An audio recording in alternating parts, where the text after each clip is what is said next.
Familia yote ambayo inaanza na mtoto wa kike inakuwa na baraka zaidi. Kama kwenu wewe mtoto wa kwanza ni wa kike, hiyo ni baraka kutoka kwa nani?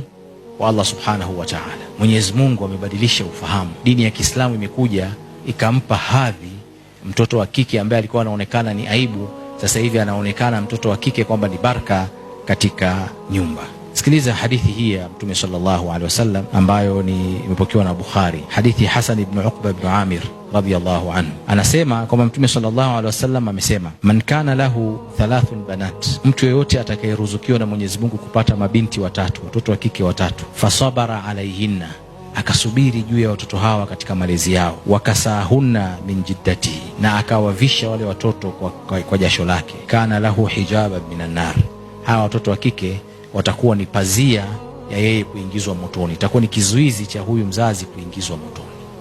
Akiwa na watoto wangapi? Watatu wa kike, sio wa kiume, wa kike. Mtu yote atakayejaliwa kupata watoto watatu wa kike, akawalea vizuri, akawatunza, akawavisha, akawasomesha, wale watoto watakuja kuwa ni hijabu, ni pazia ya yeye huyu kuingia katika moto wa Jahannam, watamsaidia asiingie motoni.